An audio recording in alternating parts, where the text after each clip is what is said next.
Sebelum masa pandemi, sudah lumayan banyak yang datang. Dan kalau digabung, angka-angka itu menjadi tanggal kemerdekaan Indonesia. Keren banget ya. Keren banget sih. Adalah suci yang disucikan menurut kepercayaan. Oh, berarti airnya lagi pasang ya atau lagi Iya.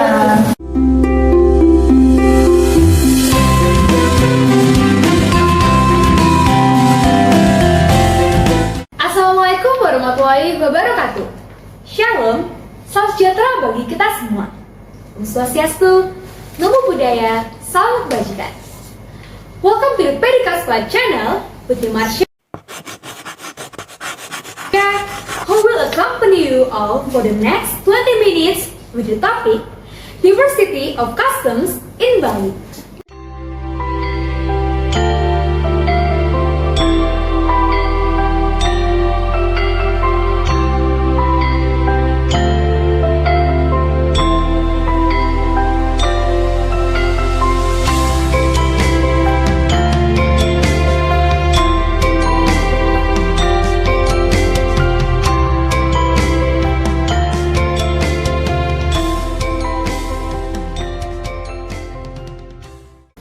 Sambut para tamu undangan yang telah meluangkan waktunya untuk dapat hadir dalam acara podcast pada hari ini. Dipersilakan untuk para tamu undangan.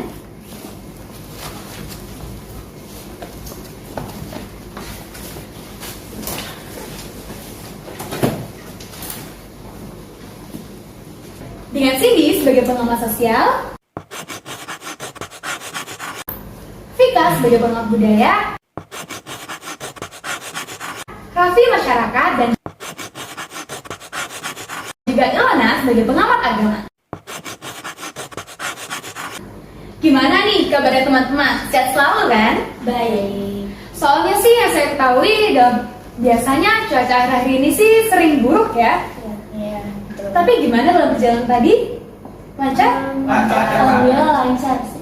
Tapi panas sedikit lah, nggak apa-apa. Oke, kalau gitu kita kembali lagi ke topik utama.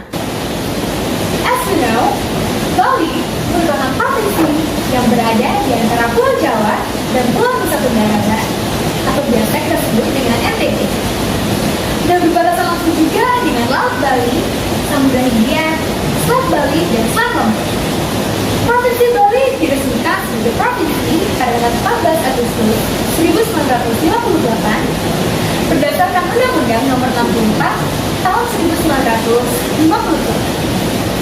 Bali is already very famous in the foreign world, especially as one of the best tourist destinations in the world. Therefore, most of the biggest investment opportunities or potentials in Bali province are the tourism sector. Kok jadi pada jantung sih teman-teman? Kita kan di Pedicast Club, jadi gak boleh canggung kayak gini dong. Mari kita lanjut ke topik utama. Seperti yang kita ketahui, Bali juga terkenal dengan objek wisata dan berbagai macam oleh-oleh khas Bali. Salah satunya objek wisatanya merupakan Desa Panglipuran, Panalo, Bajrasandi, dan mungkin ada tambahan lain. Mungkin ada Pantai Pandawa, dan pantai itu juga. terus ada pusat pembelajaran oleh-oleh untuk kalian bawa untuk pulang ke rumah nih. Kita kembali ke destinasi kita yang pertama, yaitu Desa Panglipuran.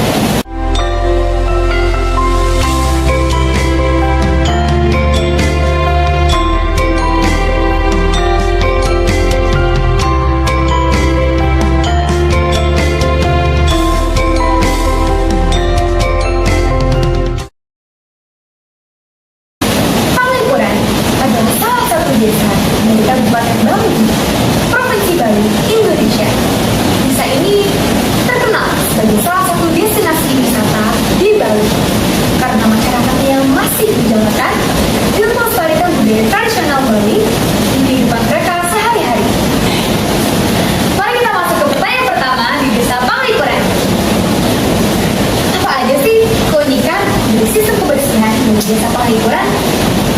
Yang saya ketahui, kebiasaan warga Desa Panglipuran ini setelah bangun tidur langsung menyapu, dan di sana dilarang membuang limbah ataupun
oleh Dinas Lingkungan Hidup dibawa ke tempat pembuangan sampah atau TPA.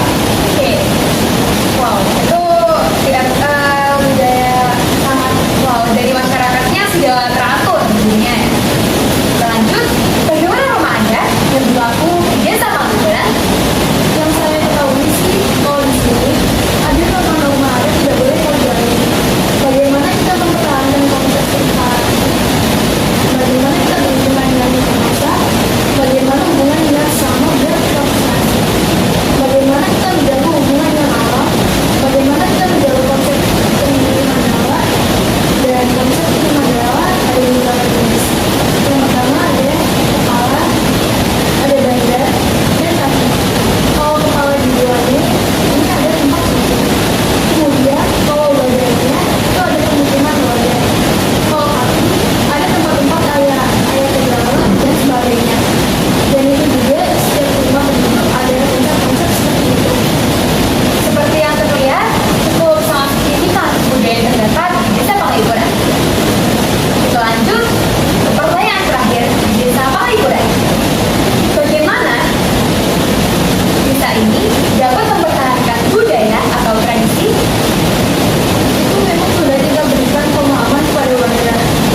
yaitu Pura Tanalor.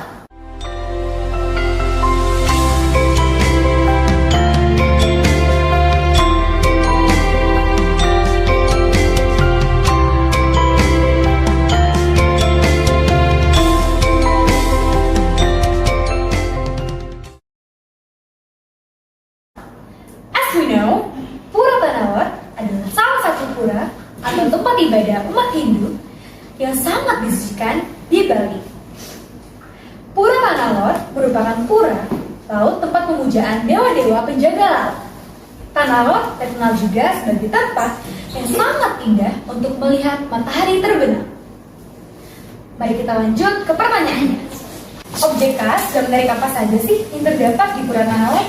Yang utama itu yang menjadi tujuan wisata yang sudah mendunia. Jadi ada objek-objek pendukung lainnya seperti ada Pura Jenggalo. Terus di sebelahnya lagi itu ada namanya Pura Batu Bolong. Kemudian di bawahnya itu lubang tembus itu juga ada sejarah yang berkaitan dengan pura. Lanjut ke dalam lagi, itu ada namanya Pura Luhur Bendungan. Itu juga pura yang besar. Wah, berarti tuh di sana bukan cuma satu objek wisata untuk melihat laut aja ya. Iya. Berarti banyak sekali yang dapat dikunjungi. Iya. Seperti yang pura-pura yang telah disebutkan seperti tadi, itu cukup banyak juga berarti di sana. Iya. Oke. Selanjutnya, Dapat turun tadi itu ada yang dapat melihat ular suci karena airnya lebih gede, mungkin nggak dapat, yaitu ada ular suci yang disucikan menurut kepercayaan. Oh, berarti airnya lagi pasang ya atau lagi Iya, surut? lagi turun. jadi masyarakat kalau misalnya airnya lagi pasang seperti itu tidak dapat mengunjungi atau laut atau turun ke bawah laut tersebut. Nggak bisa. Baru tahu juga ya. Pengetahuan yang Baru. sangat wow. Di situ juga ada pendeta sakti waktu zaman kerajaan Majapahit mengadakan suatu perjalanan yang suci menelusuri sepanjang pantai pinggiran pantai Pulau Bali. Di dalam persemedian beliau ini karena merasa terganggu dari awal sejarah pura ini, katanya dulu menurut sejarah itu menyatu, jadi enggak terpisah Tidak gitu. Oh, berarti gitu. sekarang ini dalam keadaan terpisah. Yang dulunya utuh gitu, satu. Oh, gitu. Oke, terima kasih. Ya.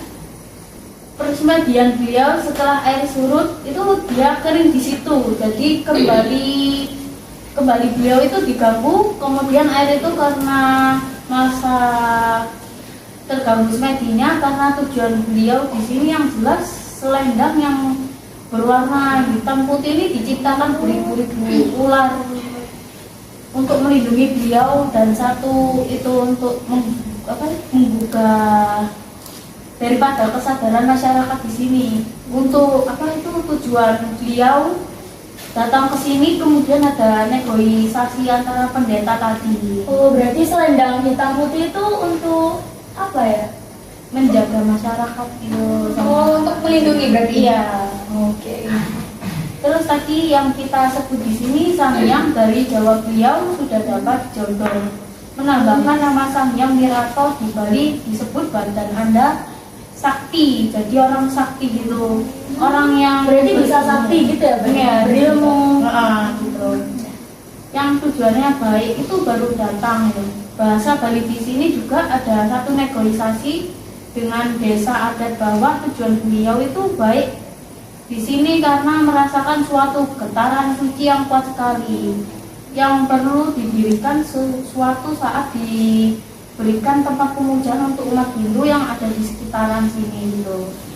Perlu didirikan suatu saat diberikan tempat pemujaan umat Hindu. Maaf saya ulang lagi ya. Di sekitaran sini sabda beliau terhadap ini. Terus kemudian setelah ada suatu negosiasi yang baik, kemudian dihadiahi sebuah keris sakti kecil pendesa di sekitar. Terus dihadiahi untuk disembah oleh masyarakat. Bisa dilihat dari untuk video tempat kembali yang diarak setiap 6 bulan sekali. Itulah sejarah dari Tanalor. Wow, itu sejarah yang cukup yang sangat signifikan. Iya. Yang Panjang banget ya. iya, jadi mulai dari pendeta sakti, kerisnya juga, Kerajaan awal Majapahit istana selendang hitam putih. dan ternyata itu cuma itu berarti menjadi khasnya Tanah Bali, Lot. Tanah Lot. Iya. Pantas saya Itu juga. waktu di Bali juga di jalanan tuh banyak sekali yang selendangnya hitam putih itu tersebut. Oke. Iya. Untuk pertanyaan selanjutnya, apa yang menjadi daya tarik utama dari Tanah Lot? Yang saya ketahui dari daya tarik Tanah Lot adalah Tanah Lot memiliki keajaiban-keajaiban dari sejarah. Diceritakan bahwa itu kan ular yang luar biasa di sini. Ya. berarti berbisa gitu ya? Yang sangat mungkin dapat mematikan mungkin. Membahayakan. Jadinya pembawa dipegang pun dia nggak bakalan agresif dan bakalan gerak, dan kemudian ada lagi muncul air suci atau tawar yang ada di tengah air laut. Air tawar yang ada di tengah laut rasanya pun nggak sama dengan air tawar yang di darat. Jadi agak berbeda gitu rasanya. Mungkin yang di laut gimana? Itu munculnya baru tahun 1990. Baru-baru ini berarti. Betul ya. Oh. Jadi itu khasiatnya banyak. Ada yang terbukti juga mengusir hama di sawah. Itu daya tarik yang mendukung daripada Tanah Lot. Oh, itu cukup menarik kan untuk dapat kita dengar dari Kapan-kapan mungkin kita bisa berkunjung ke Tanah Lot. Lot ya, berlibur. Dengan Pedika Spot ini. Baik, kita lanjut ke pertanyaan selanjutnya.